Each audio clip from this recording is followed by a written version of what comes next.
passion for urban design, a strong commitment to sustainability and innovation. She's committed to fiercely representing community interests on council and was motivated to stand for election to make a difference to her community, in particular on planning and environmental issues. Thank you, Zoe.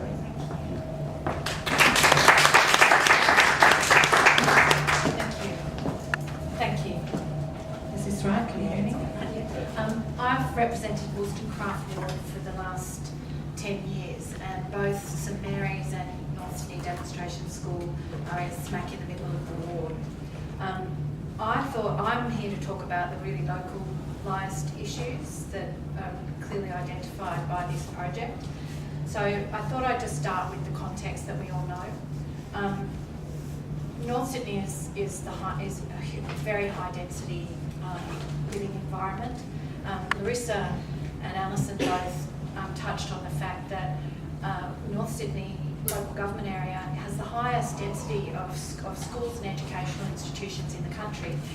There are 14 primary and secondary schools in a 10 square kilometre area, as well as the ACU and a myriad of private tertiary colleges, as well as preschools.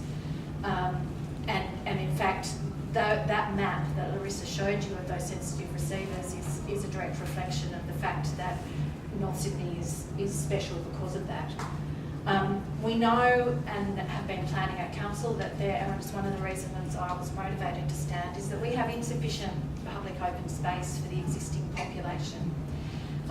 And we have at the moment 70,000 odd residents, and every day almost 70,000 workers and students who come into the North Sydney local government area. And that is set to increase, and it's set to increase by planning by the state government for hugely increased population. And in fact, one of the really important things about the local impacts is that all roads lead to North Sydney and the CBD. The Pacific Highway, Military Road, they're all leading to the Sydney Harbour Tunnel and the Sydney Harbour Bridge. We have, as in the current context, record construction, and many of you know that, and certainly your children do as they walk to school or come to school. We have record development going on all along the highway and throughout the whole of the local government area. Many of you would know that from Berry Street to McLaren Street in the last 6 to 8 years there have been 1,900 new apartments. That's just in effectively a 2-block portion. What is happening now, and because you can see the cranes, and is set to be, and there's enormous pressure to increase it all along the highway from Crow's Nest and St Leonards down. There's a much greater population coming and imminently.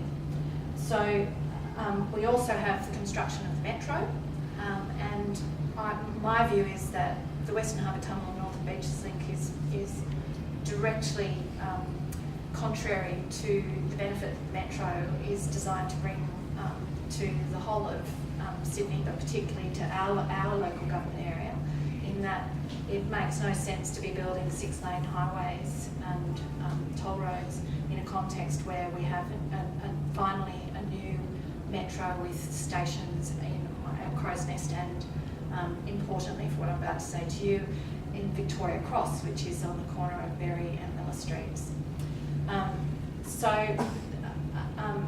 Matt talked about that this is a project run by Roads and Maritime, and as a result we are being spruiked a big road rather than anything else. The Western Harbour Tunnel and Beaches Link project was proposed in the absence of any strategic justification and business case. RMS have not provided us with any of the detailed modelling demonstrating the impact of the project, nor have they, and vitally, provided a comparison with alternative transport projects, particularly public transport or modes.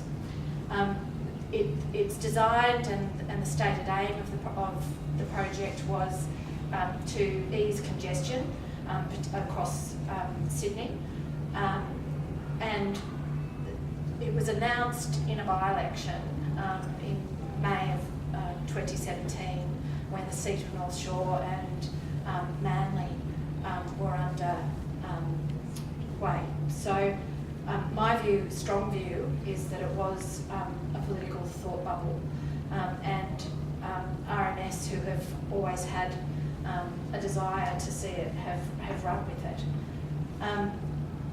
What has been striking is that the community consultation has been woeful. It's window dressing at best, and I'd say quite farcical at worst. As it's currently proposed, it will not achieve its stated objective of relieving congestion Sydney-wide, and it puts all of the burden and none of the benefits on the North Sydney local government area. In fact, the impacts on North Sydney, and particularly the catchment around our two schools, will be devastating if the project were to proceed. It will have adverse impacts on the local road network. One of the lessons that Matt talked about, induced demand, is that the lesson of toll roads around Sydney is that there's an active policy not to force people onto toll roads, and so not only is there induced demand of increased traffic, but you get a greater level of local rat runs and people on the surface streets. There's going to be a very big loss of open space in North Sydney, not just for the construction phase, but for the operation of the tunnel. So, for example, and I think it's really important for both our schools, I certainly know from North Sydney Demonstration School that increasing numbers of families live in apartments and rely heavily on the parks and open space and recreation facilities that the council provides. The largest in the middle that serves our CBD for workers as well as so many schools is St Leonards Park. What is proposed is that with the Warrringah freeway will be expanded into a portion of St Leonards Park, and along Falcon Street there will be a significant diminution of the park, as well as the loss of that wonderful heritage fig tree, which is a heritage item. The park itself is a heritage item, and it'll be the loss of that another heritage item, the brick stack that is as you come off the expressway. So that will be permanent. That will mean our park is diminished permanently, and I know that both schools, as many others, not mentioned Marist, North Sydney Boys, we could keep going on, use it as an extension of their playgrounds. Waverton, many of you would know that the council has spent, well, the state government provided finally the former BP sites to the community in 1996, and the council has worked for decades to deliver Carrada Park and most recently the coal loader and the sustainability centre. What is proposed here is that Waverton will be part of the construction zone. There will be tunnelling under Balls Head and the coal loader. There will be a restriction on our access to vital public open space, and there will be impacts on environmentally sensitive areas. There will also be impacts on our harbour and Berries Bay as a result of that. Larissa talked about the landfill, the historic landfill in Willoughby, which is also expected to be a construction site forever. But Waverton Park was, like most of the parks in North Sydney that are near the foreshore, are all either reclaimed land or former landfills. So there are significant contamination issues. Camaray Golf Club and Golf Course. The council has spent millions and millions of dollars in putting a water reuse and treatment dam in the golf club, which is community-owned land, and the lease for that expires from the council to the golf club within the next 20 years. Whether it's a golf club or whether within the next generation it becomes more active local open space, it's certainly a green lung for North Sydney.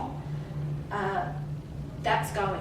the dam, and currently that not only does it treat water in the catchment and improve water quality, but it's used to water St Leonards Park, Tunks Park, and a number and the golf course itself, and that goes with this project, and it will not be replaced.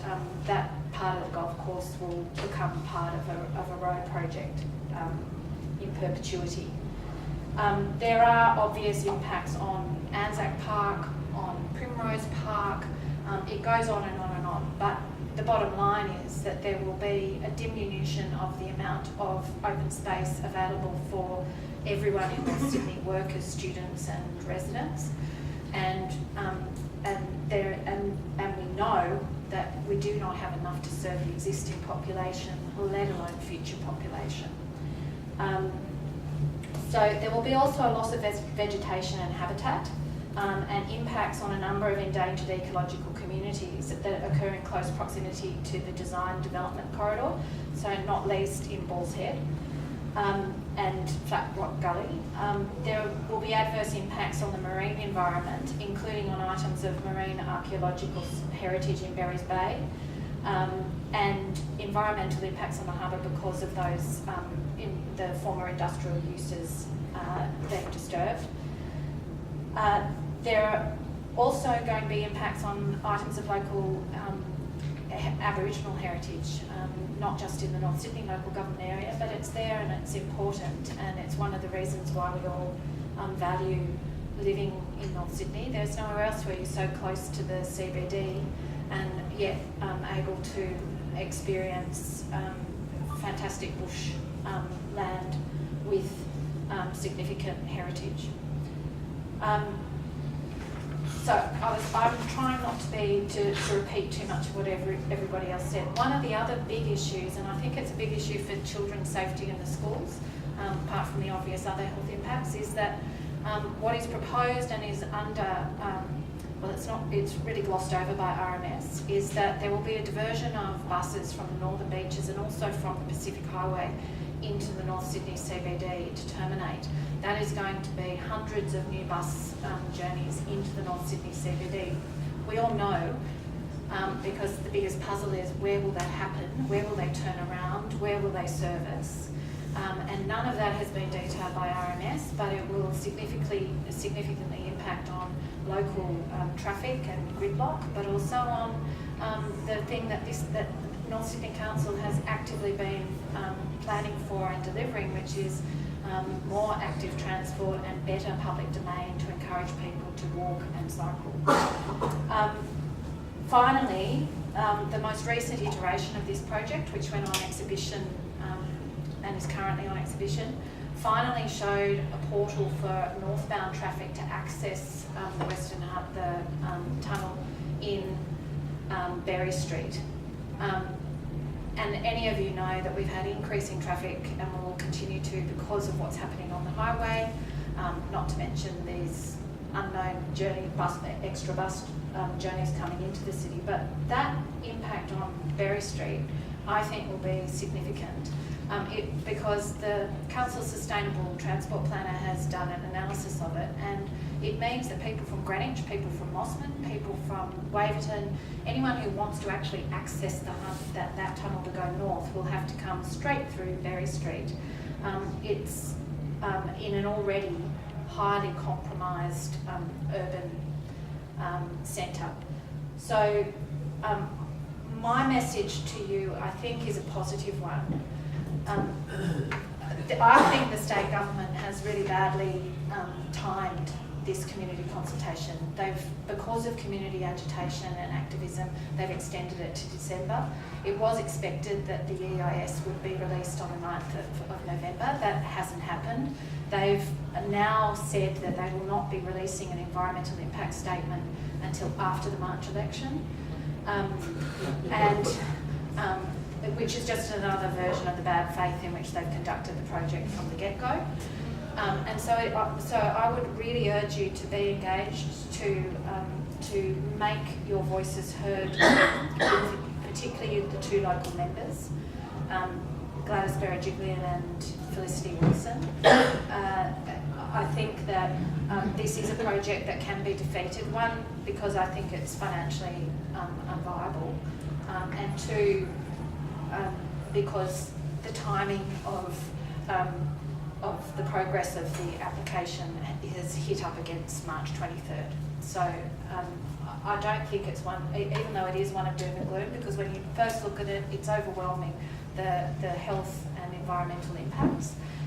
But I am a great believer in public and community participation, and that is the way that we can change things. This is the week that Ted Mack died. He's known as the father of the independents, but his passion was for public participation and speaking directly to people, directly to government and to power. And so I would say take great heart from that and do something yourself in his memory, which is to be part of the movement to ensure that this doesn't go ahead.